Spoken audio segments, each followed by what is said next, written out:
Anyway, when there was enemy aircraft, or I should say enemy aircraft activity in our area, I received information from a big underground headquarters of the Royal Air Force, plus our own plotting board. And because the fields did not have their own source of information or equipment or means, I had to always make a conference call. In other words, I had all of our stations hooked up at once to one telephone. And depending on the route of the aircraft, that is the enemy aircraft, as they got within a certain distance of each field, I would tell them, sound your alarm. So I had that responsibility for a while until they could do it for themselves, and I never got any kickbacks on that. Um, but like I say, all in all, it's very interesting. And I wish to correct what may be a false impression that I may have unintentionally created previously. Uh, when it when it came to diverting aircraft to another airfield or aborting a mission and so on, I may have given you the impression I alone made that decision. That isn't true. I didn't mean to put it that way. I was in on it, and I gave the order usually to the signals man to send it out. But it was the really final approval was the operations officer, who was usually at least a bird colonel, or the commanding general himself, especially on whether or not to abort. And of course, always it was the commanding general's decision whether or not they would go at all after considering weather reports and so on. So I wanted to correct what might be a false impression there. But anyway, as time went on, I guess I sort of grew with the job.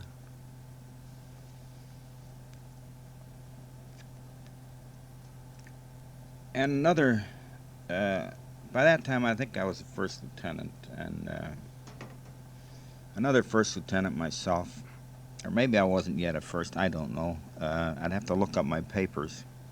But anyway, I'm not sure if it was my idea or we were discussing it together, but anyway, we got together. And since we dealt with the British so much every day by phone and so on, I thought it would be a good idea. These people only knew us by voice or by name from telephone contact, as we only knew them. So I thought it would be a good idea if to cement relations and to make for camaraderie, but also to gain the knowledge of just how this whole operation fitted together, that each flight control officer at this headquarters in turn should visit, on so many days temporary duty, visit the big underground headquarters that handle the defense of Britain during the Blitz and all that, and visit a night fighter station and so on. So we submitted this request to our own officer, and he in turn submitted it to the colonel, who submitted it to the commanding general, and it was approved. So I think I was the first one to go. I think it was for 4 days. Well, I first went to this magnificent headquarters underground in London, and it was a beehive of activity, like you see in the movies, these people writing backwards on glass panels, and in this place they knew the location. In other words, they knew of any flight that was scheduled, they knew of any aircraft in the air, they knew of enemy activity anywhere. They had everything right there. And like at the flight control school, I was assigned to a particular officer. When he was on duty, I would sit with him and observe. And I think I told you this before, but the officer that I was assigned to happened to be Rex Harrison, the movie actor. Now, at that time, nobody in the States, I don't believe, or at least I didn't, I never heard of Rex Harrison. And I must say that he was a stuffed shirt. He didn't talk to me unless it was necessary. He didn't bat the breeze, so to speak. And then, after my first day there, that night in the officers' mess, a female British officer asked me if I knew who that was that I was sitting with all day. And I said, no, not really.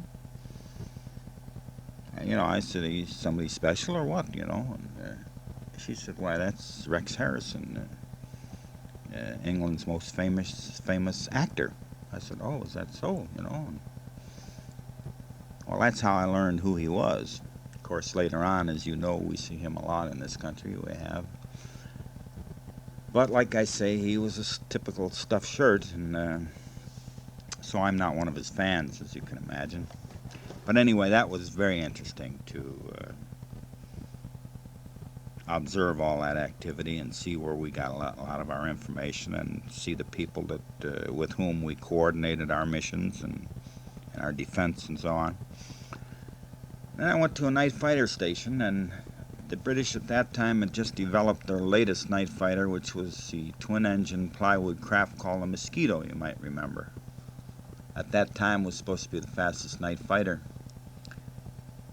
Anyway, while I was there, they got an alert, enemy aircraft. And this wing commander, wing commander I think he was, pretty high-ranking officer, he took off. Boy, he rammed those throttles home, and I mean, he skidded off that field. Anyway, what was interesting is when he came back, we all surrounded him in the officers' mess, and he was telling us how he was, well, I won't use the expression he used, but anyway, they were going across the channel. He was on the tail of a German fighter, and he said he had his throttles full out,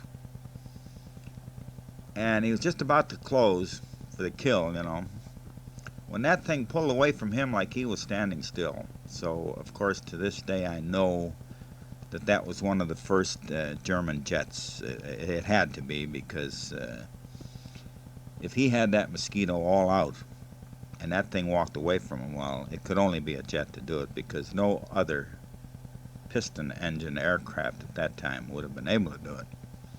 So anyway, that's you're sometimes in on a little bit of history in the making and don't realize it. Well, I don't know if you're tired of hearing me yet. I'm awfully tired of talking. I haven't stopped since I started. But I'll try to continue a little farther.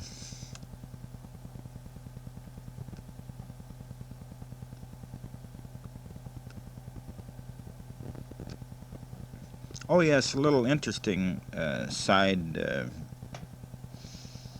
note here. Many times, of course, when I was in contact with the British headquarters, or the Admiralty, or whatever, I usually got a female officer on the phone. And some of them sounded very delightful, and, they were very friendly. They liked Yanks, and of course they liked working with us. And anyway, I don't know, I think this one gal, this one night said she'd sure love to see our place, And I said, would you really? Oh, she said, yes, my girl, see, she was an officer, and she had a lot of enlisted WAF under her. And she said, oh, yes, my girls would just think that was heaven to be able to visit and observe at an American headquarters, And I said, well, it sounds like you really mean that. I says, I'll tell you what I'll do. I'll take it up with my commander, and I'll get back with you. So I presented it to my captain, and he took it to the colonel, and I said, fine, good idea for making good relationships. So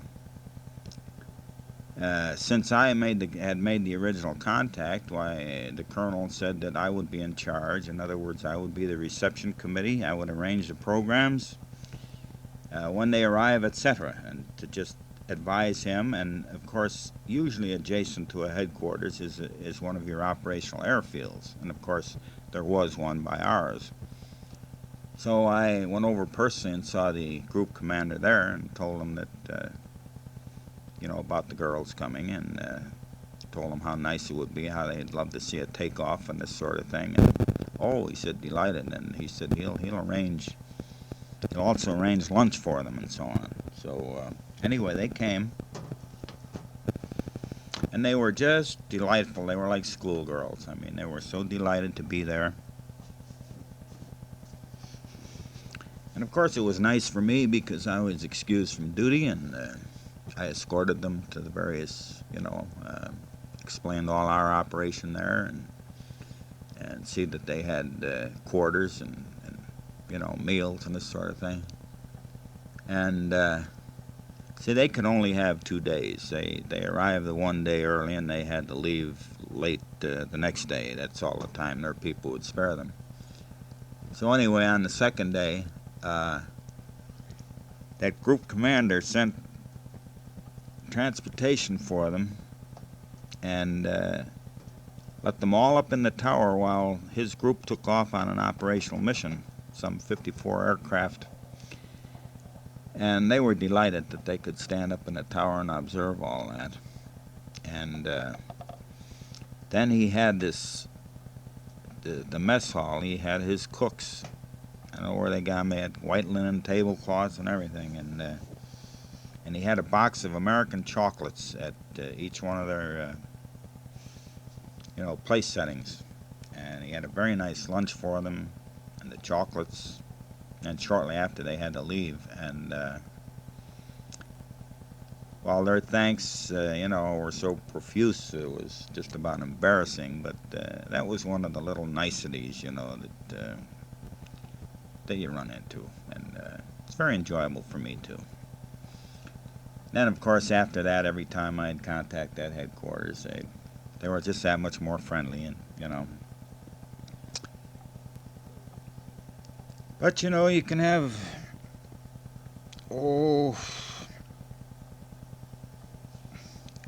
like I say, I know I'm being fragmented because various things happen.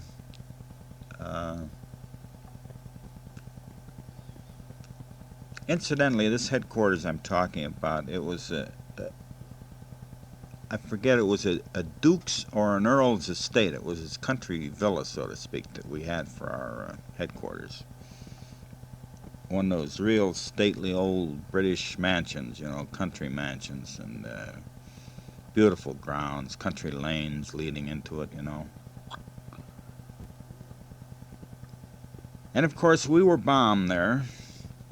The poor gals around the table, my God, they dove under that table so fast that they ripped their headsets, ripped the wires right out of them, and I don't blame them because the whole building rattled like. But they were pretty good through it all, and of course we had to keep carrying on regardless. Now, unfortunately, this place was right in the path of the buzz bombs. And of course, we never knew when we might get hit with one of those, and they were devastating. Their explosion was unlike a bomb that penetrates into the ground, and then the force of the explosive is more up than it is, to the sides. But a buzz bomb, when it hits, all its explosive force clears the area. It doesn't dig in. It's all sideways. In other words, one of them can level a whole orchard, and that sort of thing. So, of course, we were right in the path of those things. And whenever I was off duty, like we were trying to watch a show or something, theater or in the officer's mess or something, well, we'd hear them. We'd get an air raid alarm, and then we'd go outside, and the whole trick was that, and you could see them even though it was dark. They were like a little airplane, and they were painted black, but they had this little propulsion engine on top, and it let out a flame. You know, it was a little oh, what do they call them? I forget. A little jet type thing. Anyway, as long as you could see that fire or hear the put-put of that engine, you were okay, because the thing was still flying. But the way they were designed to reach their target, they were set on a certain course on the launcher, you know. The launcher was pointed to where they wanted the thing to go. And then the amount of fuel in them determined when they would go down and hit. In other words, they'd have to run out of fuel, and that would upset the gyro, and down they would go. That's when they'd do their damage. So, of course, it was a lot of fun to try to, well, I can't say outwit them, but to be alert. And when one was overhead or close by and it suddenly became silent, that's when you hit the ditch or the trench or whatever. Yes, I had a number of thrills with those things, but fortunately I was never close enough when they did come down and go off that, you know, I was injured or anything like that. And I guess, as you know, they developed something even more devastating, actually. That is, these you could trace with radar and so on. You know, you could plot them, and you could see the fire, you know, when it was dark out and so on. But when they developed the other one, the V1, I guess it was, or V2, I forget which was which now, but it was more like a rocket. It went way high in the air and came down, and without any warning, it would go boom. And those were the ones that did a lot of damage, because there was no defense against them, no warning. They just went way, way up and come down, period. And they carried quite a heavy charge of explosive. Killed a lot of people with those.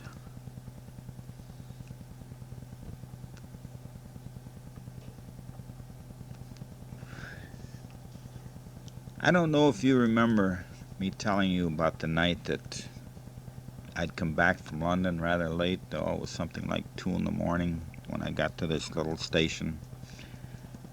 And I was pondering how I was going to get out to my base, you know, out to my headquarters.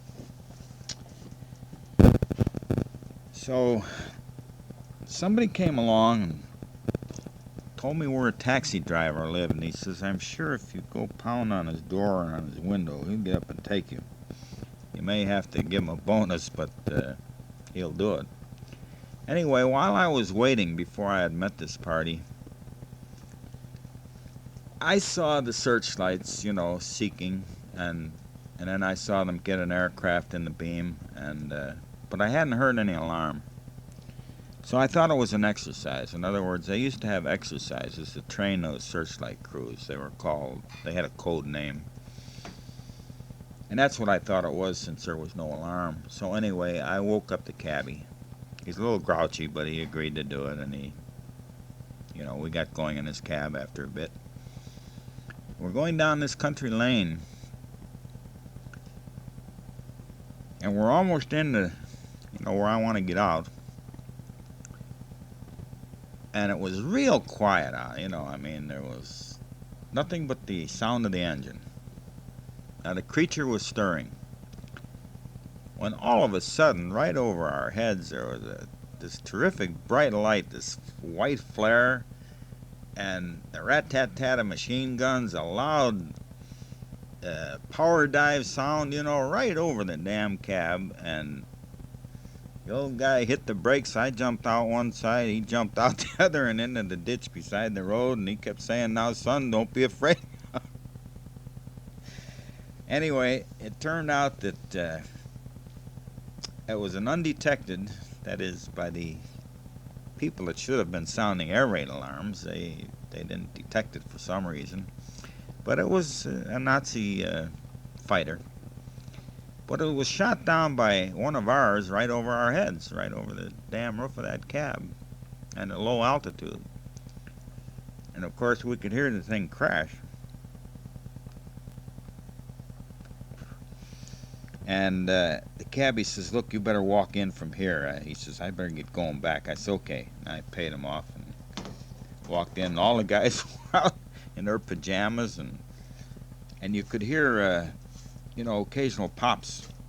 And then rumors start flying, oh, that thing must have crashed into the ammunition dump. We were all standing by the shelters waiting for the whole damn thing to go up, if it got to the bombs.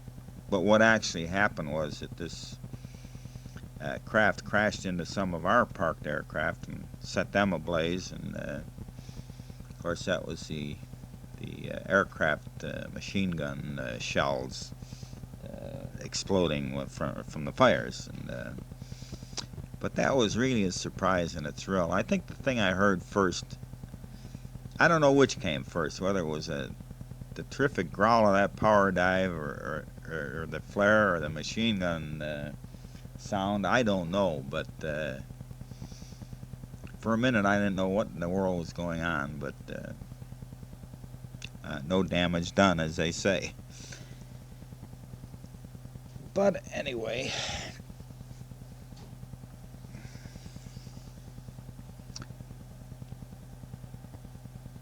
I had a kind of a dirty trick played on me, I guess you'd say. While I was at this command headquarters, our immediate officer, this captain, was really an older man. I think he was called back into service. He was an old Army man. He was a nice guy, but he was really incapable of handling the job he had because, he just didn't have what it took, and he was not qualified, period. And it was, fairly obvious. Anyway, they issued orders to send him back to the States, I think it was. Give him a break or something, And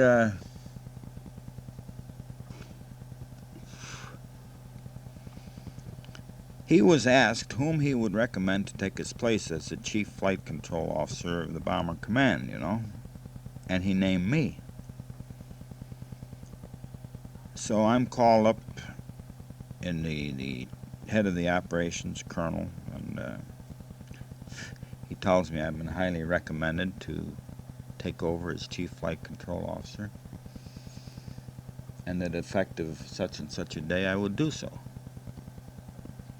So it just so happened I was leaving for London for about 3 days.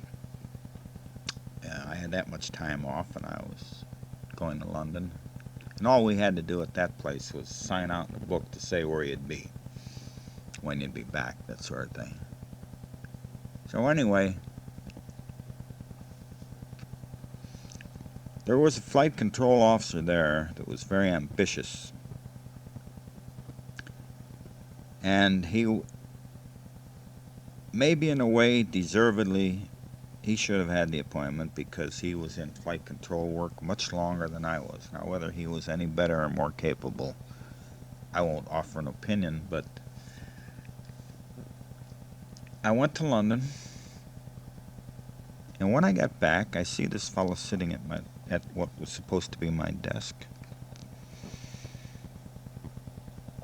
And I asked him what he was doing there. He said, "Colonel so-and-so wants to see you."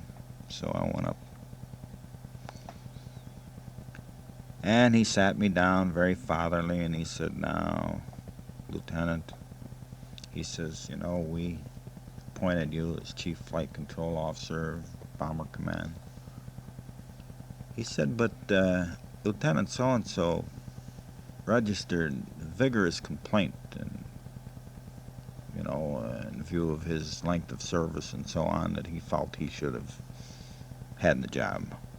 Now, this job, according to the table of organization, called for the rank of either lieutenant colonel or bird colonel. I don't know which, and of course it was worth having. If you could progress, handle it and progress along the line, will make it a career and, wind up in pretty good stead.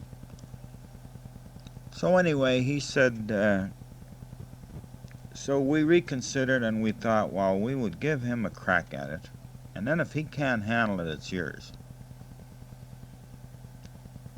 Well, I was stunned, I guess you might say, but of course I couldn't say anything. So I left the office and I thought to myself, well, of all the damnedest things.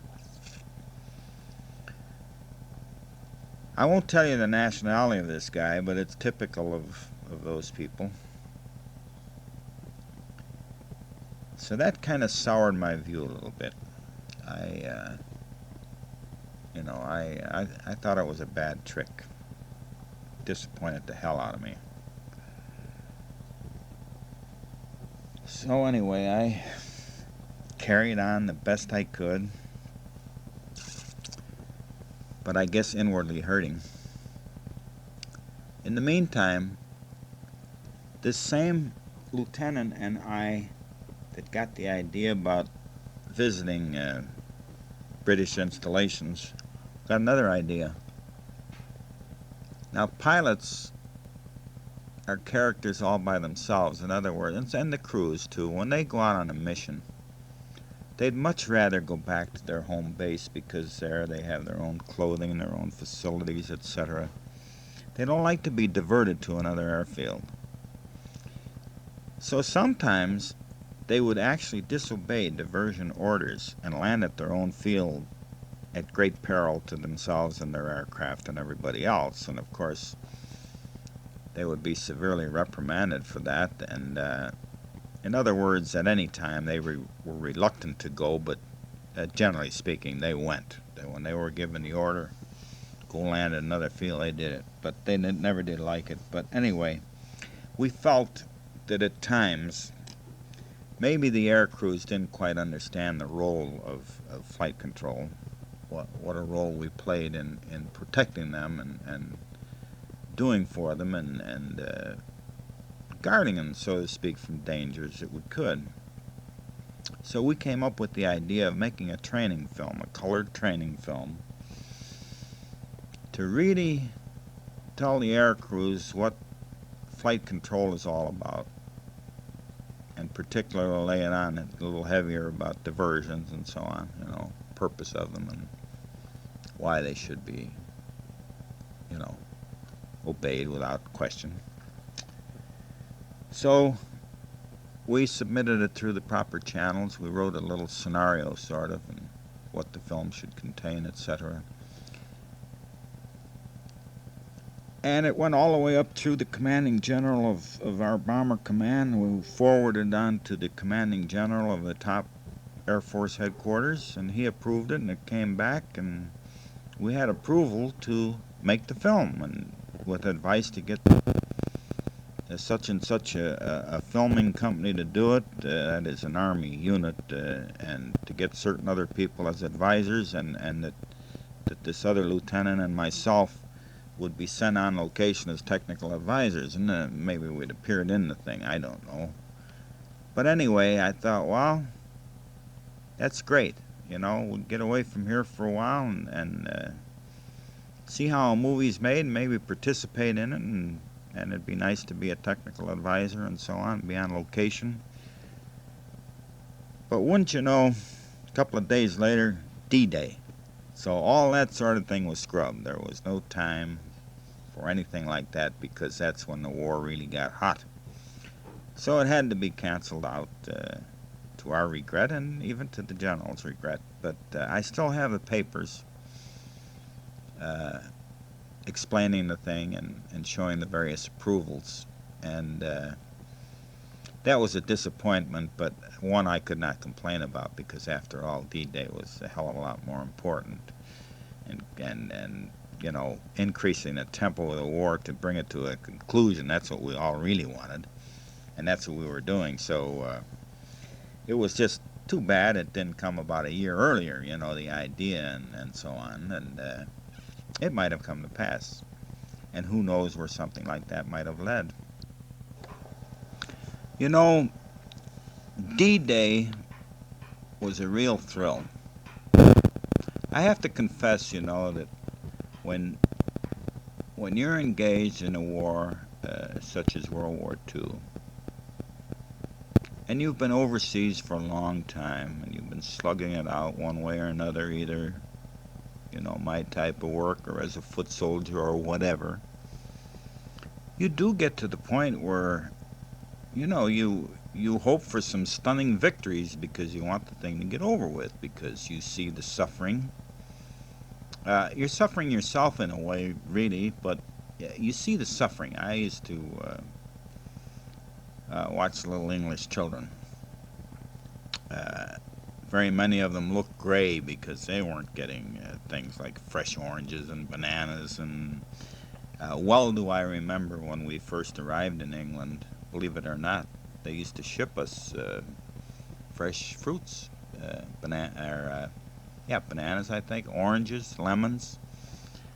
And as I mentioned, our barracks were in this park, and I used to see a lot of children.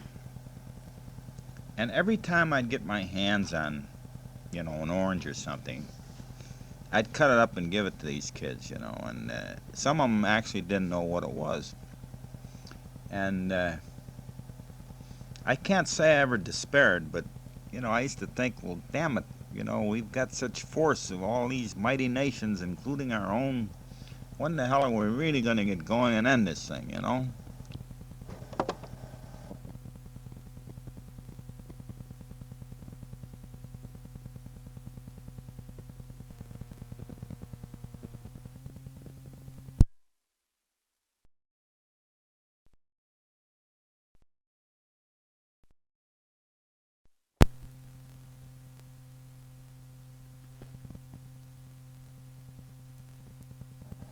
It was quite a thrill. And I happened to be in a position where I accidentally learned of this and certain details, which, in other words, ahead of time, I was not supposed to have this knowledge. But all that happened to me is that I was confined to the field. I couldn't leave the field or to my quarters, I forget which, because I was a good, loyal American Yankee, and I was delighted that, boy, something was going to happen. The only thing is, I couldn't afford to let a guy get off the base and accidentally blab something. This was all hush-hush, highly secret. Timing and surprise was very important.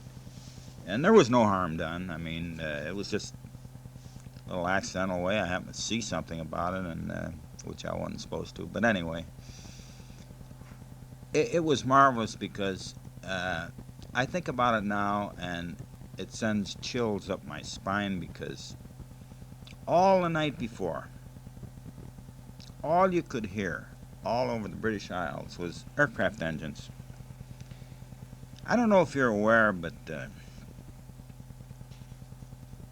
heavy bombers, from the time they take off until they actually set course for the target, there's at that time there was a fairly good time lapse, because you take a heavy aircraft loaded, with a heavy load of bombs, and the speeds and the climb rate of which that era's aircraft were capable of, is nothing like a jet aircraft, and it took quite some time from the time their wheels left the ground until they all got up to the altitude, proper altitude, and then got into their formation and actually set course. So, like I say, it was very thrilling that whole night before. See, I knew what was going on, and to hear aircraft engines, just any direction you turn your ears, you heard aircraft engines, taking off, and you saw searchlights. You always have to risk some security, like maybe they'd have to use a searchlight as a rendezvous point for a group, from where they set course or something like that. But anyway, I knew what was happening, and I'll tell you, I was just thrilled to pieces. And to hear that massive power, to just imagine the number of craft taking part in this thing. Well, it was quite a thrill, I can tell you. Of course, you've all read about it, you've seen movies about it. And of course, there was a lot of real slaughter, which nobody wants, but in order to, bring the thing to a conclusion, it was necessary. And of course, that made us very busy. We were sending aircraft out right and left, and a lot of them come back in trouble and so on. Well, it was quite a time. I couldn't even describe it to you, but it really buoyed my spirits a great deal, because I knew that now, baby, here we go, really. Anyway, today everybody thinks of, nuclear warfare, of course, which is an entirely different ball game than what we're talking about in World War II. World War II was what we would call a conventional skirmish, troops on land, bombers in the air. And of course, the way it worked, as you probably know, as the ground troops conquered territories, land, in other words, as they, move forward, naturally, the enemy airfields would be abandoned by the enemy, because they'd have to get out because the troops were overrunning the place. And so when they would, in other words, as our troops advanced, our fighters would take over the enemy airfields. In other words, the fighters would advance with the ground troops. They'd be right behind them. And then as the troops gained more and more land, the fighters would keep moving up, and when they got advanced well enough, then we followed, the medium bombers. We would take over former enemy airfields as the fighters moved up. So anyway, as a result of some of this action, we were eventually sent to France, because as our troops gained territory, we moved up. And, it was rather interesting to be in France. I had a few experiences there, both good and bad.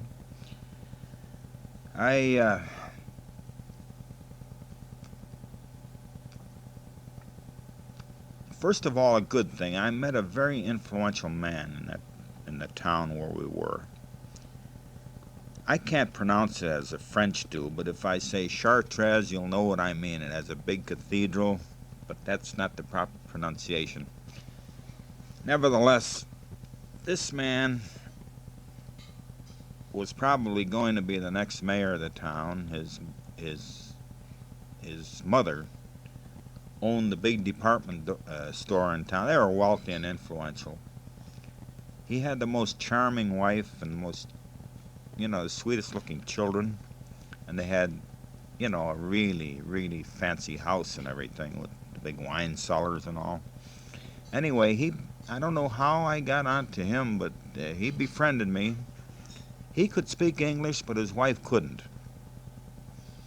Anyway, I'd been to his house a number of times for dinner, and his wife was so sweet. She'd just sit there smiling, and when she'd want to say something to me, she'd say it, and her husband would translate it, and then I would answer, and he'd translate back, and so on, And they had maids, and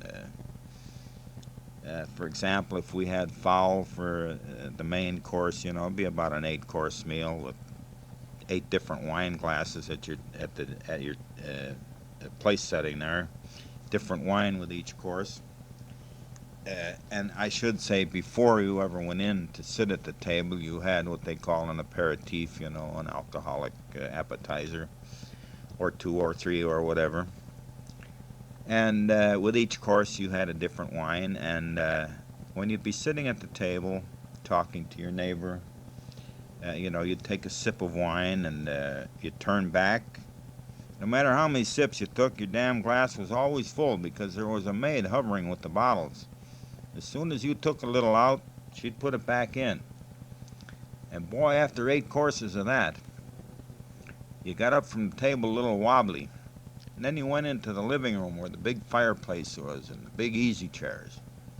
Then you have your after dinner brandies and so on. Well, that was a pleasant experience in France, knowing this family. And this fellow took me one night to an auditorium where it was filled with parents with young boys. It almost reminded you of a Hitler youth group, but instead it was, I should more refer to it, I guess, like the American Boy Scouts, was that type of thing. And some occasion, I don't remember what it was. But anyway, this man, unknown to me, beckoned me up onto the stage. And of course, I couldn't speak French. But anyway, he introduced me. And then he asked me to say a few words.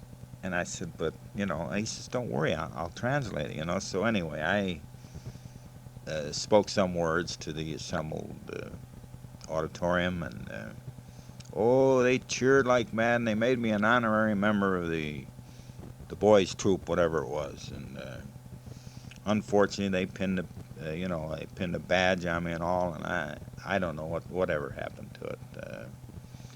But I don't have it. I wish I did. But anyway, that was a pleasant experience. And I don't know, I have to say France I didn't see too much of. When we first made a move over there, that is, I was in a convoy going from one place to another, and I was riding in a Jeep. And of course, we went right through Paris. And the people were out, with the flowers and all, and, like you see in the movies.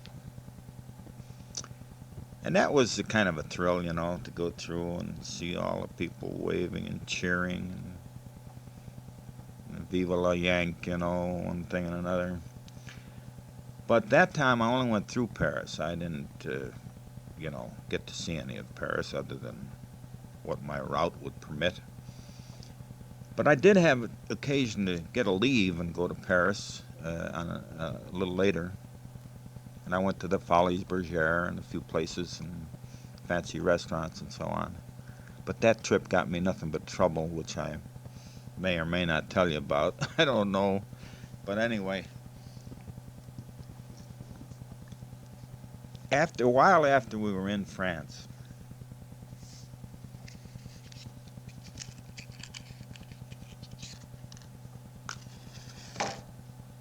I have to backtrack. Back in England, when I was at the Bomber Command headquarters,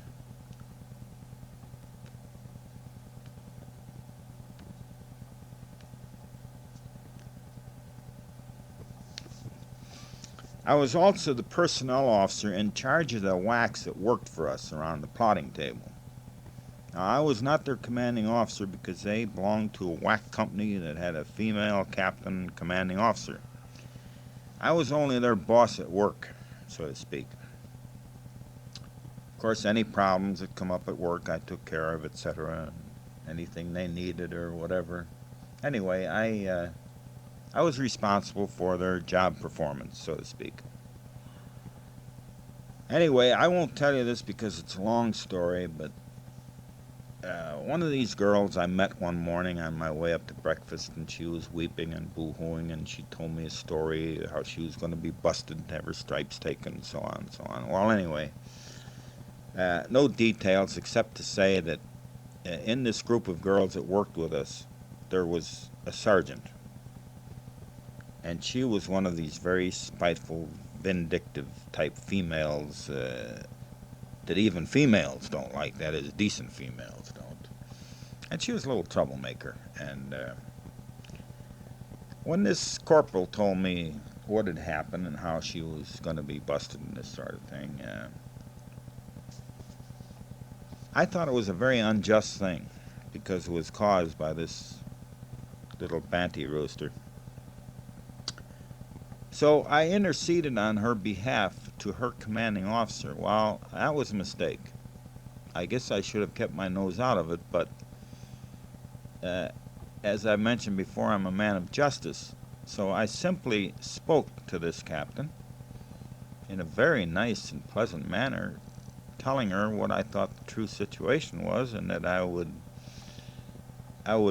you know, be happy if she would reconsider and not break this girl, because I really didn't think she deserved it. Well, she did not break the girl. But from that moment on, she was after me. In other words, she figured that I interfered in her command, and she was out to get me, and I knew it. It was very obvious, and I'd even heard it. But the woman was stupid, because at the time I made the request that she not break her and reconsider and so on. She should have told me that it was none of my business and that she would handle a matter in her own manner, and I would have said, well, fine, I just, thought it was worth a try, and that would be that. But she did as I recommended and then held it against me. So she was out to get me, and she got me in France. Yeah, she got me real good.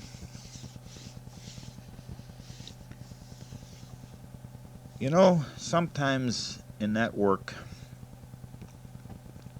in England, we used to amuse ourselves. If the weather was so bad that neither our crews could go on a mission the next day, and we knew damn well that no enemy aircraft could fly in the night, and bomb us or strafe us or whatever, well, we basically had nothing to do except maybe catch up on some record keeping or something like that. So the nights were long and tedious. I'm talking about us, when you're on graveyard shift. So sometimes, we were rather informal in relationships between commissioned and non-commissioned people, and because we were group working together. So sometimes we'd play little pranks on one or the other person, and they were usually harmless and taken in good stride. So this one night in France, we were all bored, and it was a real rotten weather out. So a sergeant came in and suggested to me to participate in a prank on one of the whacks. And I saw no harm in it, so I said, sure, send her in, Anyway, this gal was offended, and she went to her captain,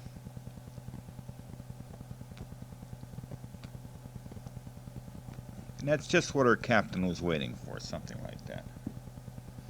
Now, ordinarily, it would have been dismissed as a prank and said, just lay off, But she was very close with the general. See, a female is always given preference. Now, any male captain, unless he was of the general staff, would never be invited to a general's party. But when you have a single female officer on a base and a headquarters like that, no matter what the occasion, she's invited, simply because she's a female officer. Therefore, she was very close with the commanding general, and of course she went directly to him. I was called in to see him, and I don't know if you know how it is. You'd have to experience it to be called before a commanding general, because he's a man with great power. Now, as soon as I walked up and saluted smartly, the first thing I was told, anything you say may be used against you in a court of law or something like that. And I thought, my God, what is going on here? So, of course, I had to stand there like a ramrod and get chewed out, and I wasn't allowed to say anything. I had to smartly salute again and whip about and out of the office. And my punishment was that I was sent from my nice job at the headquarters out to an airfield. So I thought that was pretty rank, a lousy trick. But I said, to hell with it. Maybe maybe more interesting for a while in an airfield where the real action is. So anyway, the poor guy that was the chief flight control at this airfield, chief officer, he was a kind of real polite person, shy and an insecure type person. And believe it or not, although most of those people outranked me and everything, when I first started at that headquarters and were giving the air raid alarm alerts and all this sort of thing, well, they really thought I was some big operator up at command headquarters, the high headquarters. And of course, when I got out there, this guy acted real funny, he treated me with kid gloves and all. And finally I said to him, you seem uneasy with me around. Is there good reason for that or what, Now, he was a captain. I was only a first lieutenant.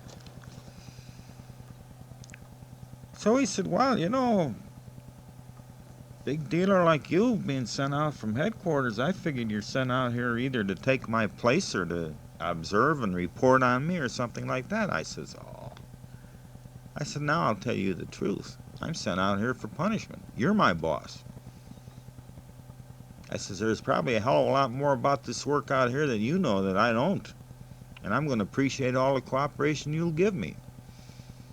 And don't worry about me, I'm your friend. Well, we became very close friends then, and he was at ease. And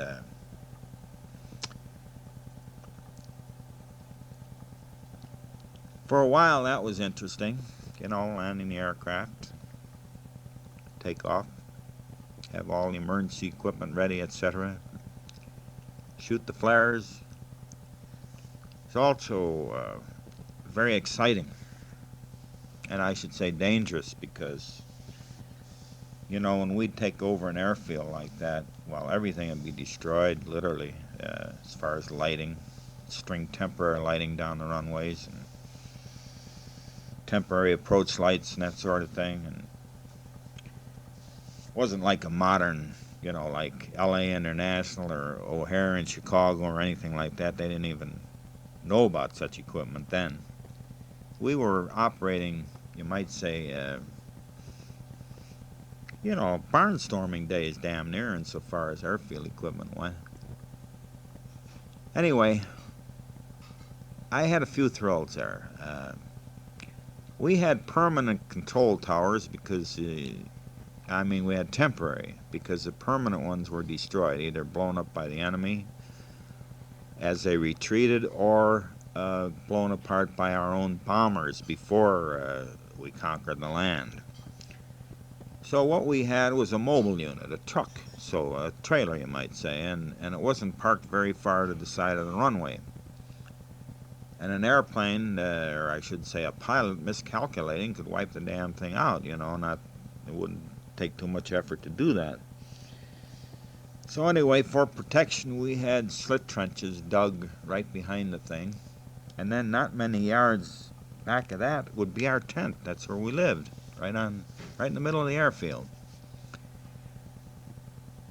So anyway, one night, all is quiet, There's a sort of a ground haze, but you could see up above it was real clear. Stars blinking and all that. Very quiet. And I'm on the graveyard shift, So lots of times what we did when things were very quiet, we weren't preparing for a mission the next morning, no enemy activity. Oh, I'd go to the tent and I had a direct telephone communication to the mobile unit. And especially if I had a good crew, which I did, a good sergeant I could leave in charge there, Of course, he always had instructions. The slightest thing happened, buzz me right now. I won't, I never undressed or anything. Anyway, I was in the tent and I got restless and I walked over there and chatted with the boys,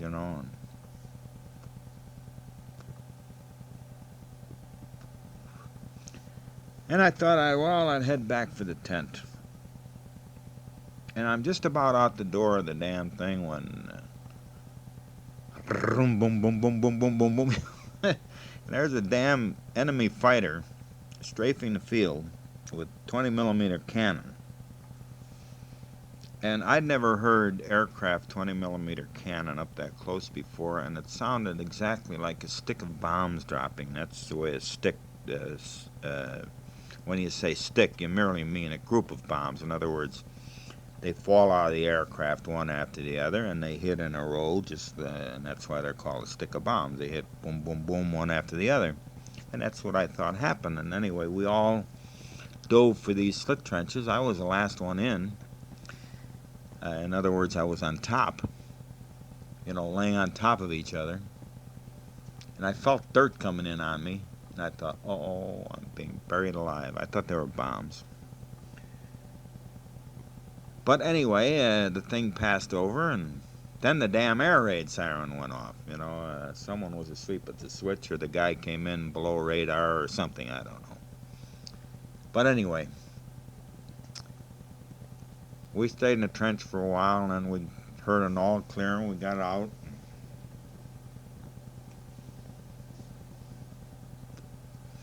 I said, good Lord, fellas, I thought we were all buried. They said, so did we.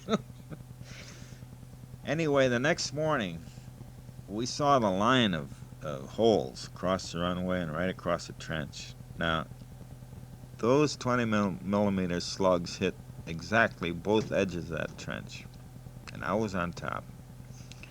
Now, just the fuzz of a second, one way or the other, I'd have got it right in the back, maybe in the head, I don't know. It was at the upper end of the trench. But anyway, that's the fate, I guess, one way or the other. Sometimes it's in your favor, sometimes it's not.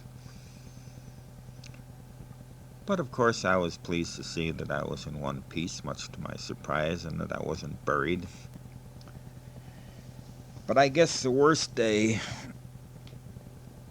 that I think might still affect me to this day, it has probably changed me, and something I will never forget, was Christmas Day of '44. That was during the Battle of the Bulge, when the Germans broke through and started advancing again for a while there.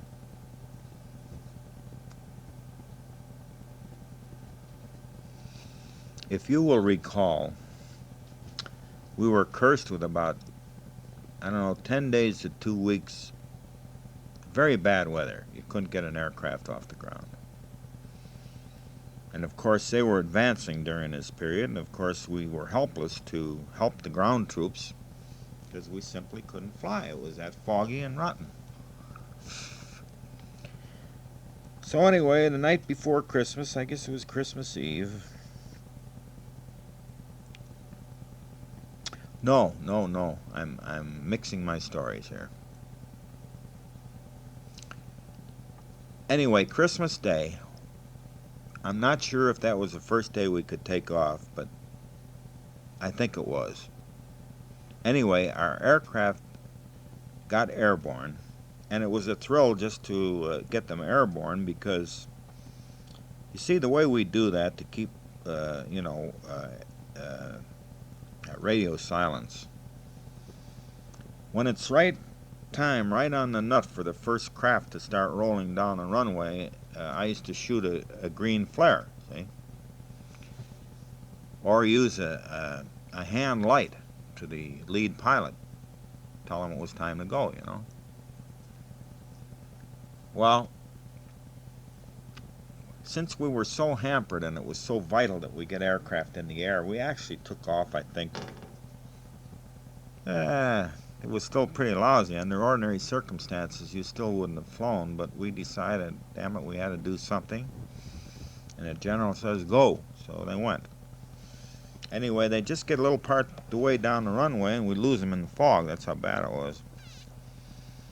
Anyway, one of them, everybody was very edgy, even the cooks, It was a very edgy period because with the enemy advancing and some of our troops retreating, Well, we were on constant alert to have our vehicles all filled with gasoline and so on in case we had to evacuate and move further to the rear and let the fighters move further to the rear and take our field.